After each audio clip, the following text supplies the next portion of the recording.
నమస్తే. Phone tapping వ్యవహారంలో next ఎవరిని అరెస్ట్ చేయబోతున్నారు? ఇంకా ఈ కేసులో ఎవరెవరి పాత్ర ఎంతెంత వరకు ఉంది అనే దాని మీద ఒక రకమైనటువంటి చర్చ జరుగుతుంది.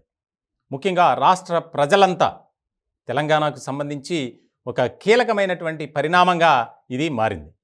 ఇలాంటి సందర్భంలో దేశవ్యాప్తంగా సంచలనం కలిగించినటువంటి కేసు ఈ ఫోన్ ట్యాపింగ్.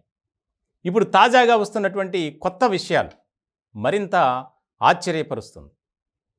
10 ఏళ్ల నుంచి ఉన్నటువంటి ఇంటెలిజెన్స్ ఏదైతే ఒక రికార్డు ఉందో ఆ రికార్డు అంతటినీ ధ్వంసం చేశారు ఈ ప్రణీత్ రావు అండ్ గ్యాంగ్.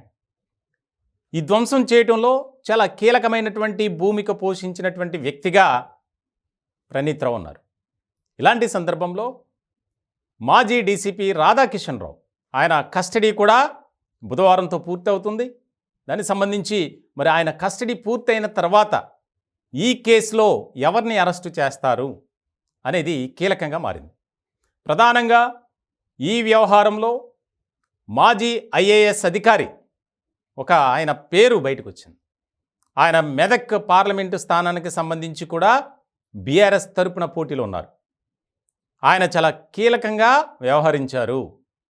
అలాగే మరికొంతమంది బీఆర్ఎస్ నేతలు జూబ్లీ హిల్స్లో ఒక గెస్ట్ హౌస్ కేంద్రంగా జరిగిందని, అలాగే కానిస్టేబుల్స్ కొంతమంది ఈ ఫోన్ ట్యాపింగ్ను అడ్డుగా పెట్టుకొని దందాలు చేశారు, బెదిరింపులకు పాల్పడ్డారు, వసూళ్లకు తెరలేపారు అనేది కూడా బాగా వినిపించింది. అంతేకాదు కొంతమంది మహిళల వ్యక్తిగత జీవితాల్లోకి వెళ్ళి వారిని కూడా ఇబ్బందులకు గురి చేశారు అనేది బయటకు వచ్చింది.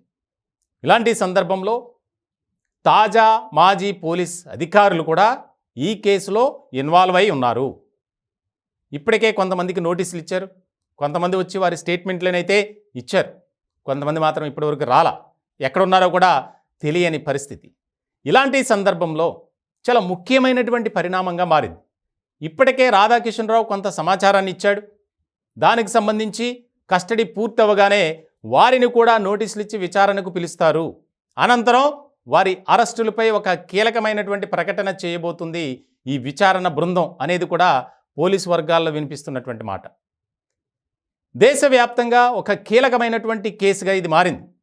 ఒక రాష్ట్రానికి సంబంధించి ఇంటెలిజెన్స్ వ్యవస్థ ఏ స్థాయిలో పనిచేయాలో ఆ స్థాయిలో పనిచేయకుండా ఒక పార్టీకి సంబంధించి కొమ్ము కాస్తూ వారి కోసమే పనిచేస్తూ కొంతమంది రాజకీయ నేతల కదలికలు, వారు ఎవరితో ఏం మాట్లాడుతున్నారు అనే విషయాలు రాబట్టి ఆ పార్టీ నేతలకు ఇవ్వటం, ముఖ్యంగా గత 10 ఏళ్లలో అధికారంలో ఉన్నటువంటి పార్టీకి.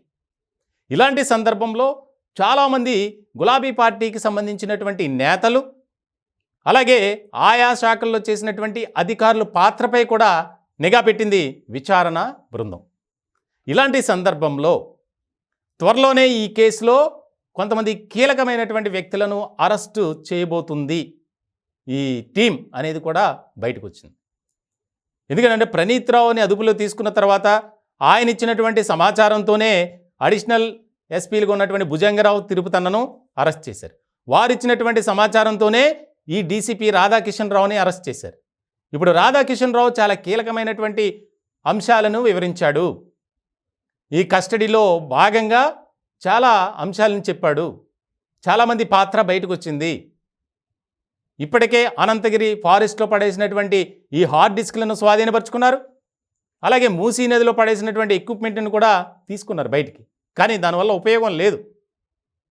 ఇలాంటి సందర్భంలో మాదాపూర్లో ఒక కన్సల్టెన్సీ కూడా వీరికి సపోర్ట్ చేసింది, ఈ వ్యవహారానికి చాలా కీలకంగా పనిచేసిందనే ఆరోపణలు కూడా ఉన్నాయి. వారిని కూడా అరెస్ట్ చేసే అవకాశాలు ఉన్నాయి. ఇప్పటికైతే అరెస్టుల సంఖ్య 4గా ఉంది. ఇది ఇంకా పెరిగే అవకాశాలు అయితే మరికొద్ది గంటల్లోనే ఎక్కువగా కనిపిస్తుంది.